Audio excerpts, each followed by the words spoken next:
Kejadian 42. Ketika Yakub melihat bahwa ada gandum di Mesir, maka berkatalah Yakub kepada anak-anaknya, "Mengapa kamu hanya saling memandang seorang terhadap yang lain?"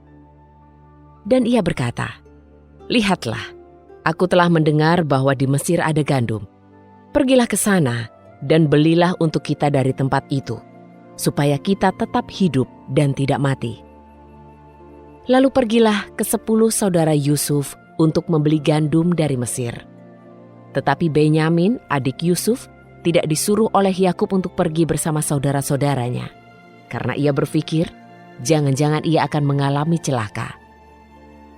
Datanglah anak-anak Israel di antara mereka yang berdatangan untuk membeli, karena kelaparan terjadi juga di tanah Kanaan. Dan Yusuf, ia adalah penguasa atas negeri itu. Dialah yang menjual gandum kepada seluruh rakyat negeri itu. Dan datanglah saudara-saudara Yusuf kepadanya.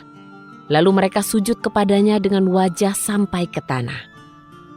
Ketika Yusuf melihat saudara-saudaranya dan ia mengenali mereka, tetapi ia membuat dirinya asing bagi mereka, maka ia berbicara keras terhadap mereka dan membentak, "Kamu datang dari mana?" Dan mereka berkata, "Dari tanah Kanaan, hendak membeli bahan makanan." Dan Yusuf mengenal saudara-saudaranya itu, tetapi mereka tidak mengenalnya. Dan teringatlah Yusuf akan mimpi yang pernah ia mimpikan tentang mereka. Lalu ia berkata kepada mereka, "Kamu ini mata-mata.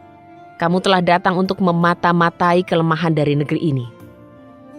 Dan mereka berkata kepadanya, "Tidak, tuanku. Hamba-hambamu ini datang untuk membeli bahan makanan. Kami semua adalah anak-anak dari satu pria. Kami ini orang jujur. Kami hamba-hambamu ini bukanlah mata-mata." Namun ia berkata kepada mereka, "Tidak, kamu datang pasti untuk memata-matai kelemahan negeri ini." Lalu mereka berkata, "Hamba-hambamu ini 12 bersaudara. Kami adalah anak-anak dari satu pria di tanah Kanaan. Dan ketahuilah, yang bungsu sekarang ini berada bersama dengan ayah kami, dan yang seorang lagi telah tiada." Maka berkatalah Yusuf kepada mereka, "Itu seperti yang aku katakan kepadamu. Kamu adalah mata-mata. Demi Firaun yang hidup, dengan inilah kamu harus buktikan. Kamu tidak dapat keluar dari sini, kecuali jika mendatangkan adikmu yang bungsu kemari. Suruhlah salah seorang dari kamu membawa adikmu. Tetapi kamu akan tetap dikurung dalam penjara, dan biarlah perkataanmu dapat dibuktikan apa ada kebenaran di dalam kamu atau tidak. Demi Firaun yang hidup, kamu sesungguhnya adalah mata-mata." Dan ia memasukkan mereka ke dalam penjara selama 3 hari. Pada hari yang ketiga, Yusuf berkata kepada mereka, "Lakukanlah ini dan hiduplah, karena aku takut akan Elohim. Jika kamu jujur, biarlah salah satu saudaramu tetap dikurung di dalam rumah penjara. Dan kalian pergilah, bawalah gandum untuk yang kelaparan di rumahmu. Tetapi bawalah saudaramu yang bungsu itu kepadaku, supaya perkataanmu dapat dibuktikan, sehingga kamu tidak akan mati." Dan mereka melakukan hal itu. Maka mereka berkata seorang kepada yang lain, "Sesungguhnya kita telah bersalah mengenai adik kita itu.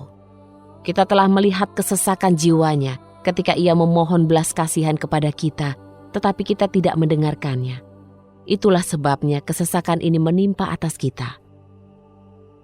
Kemudian Ruben menjawab mereka. Katanya, "Bukankah aku telah mengatakan kepadamu ketika aku berkata, sebaiknya kamu tidak berbuat jahat terhadap anak itu? Tetapi kamu tidak mendengarkannya.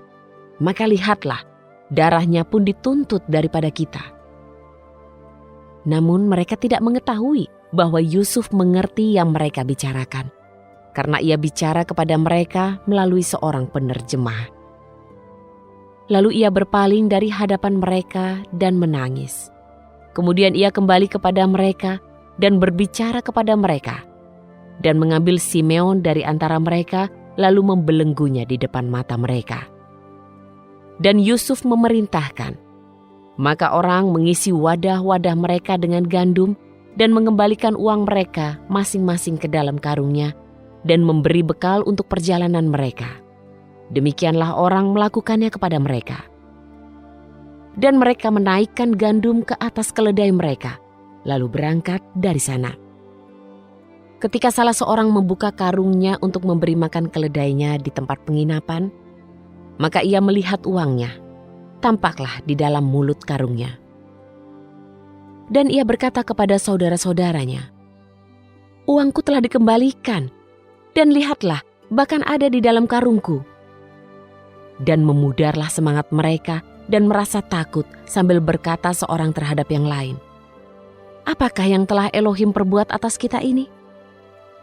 Dan mereka sampai kepada Yakub ayah mereka di tanah Kanaan, lalu menceritakan kepadanya segala sesuatu yang menimpa mereka. Katanya, "Orang itu, penguasa atas negeri itu, telah berbicara kasar terhadap kami dan telah menganggap kami sebagai mata-mata negeri itu.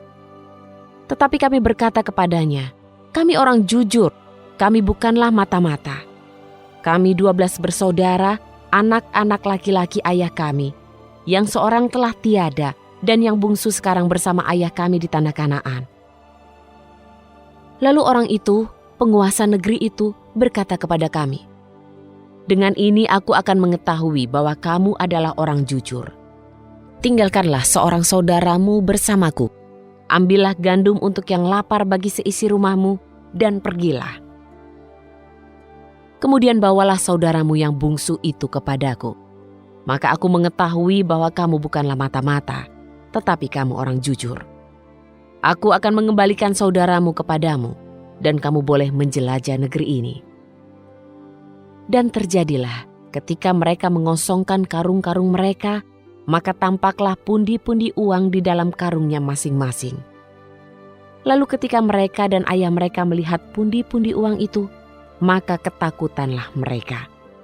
Dan Yakub, ayah mereka, berkata kepada mereka, 'Kamu telah membuat aku kehilangan anak. Yusuf telah tiada, dan Simeon telah tiada. Sekarang pun kamu hendak mengambil Benyamin. Semua perkara ini menyerang aku.' Lalu berkatalah Ruben kepada ayahnya. Katanya, 'Kedua anak laki-lakiku boleh engkau bunuh jika aku tidak membawanya kembali kepadamu. Serahkanlah ia ke tanganku, maka aku akan membawanya kembali kepadamu.' Tetapi ia menjawab, 'Anakku itu tidak akan turut bersamamu, karena kakaknya telah mati dan ia sendirilah yang tersisa. Jika sesuatu menimpanya dalam perjalanan yang kamu tempuh, maka kamu telah menjerumuskan aku yang beruban ke dalam penderitaan alam maut.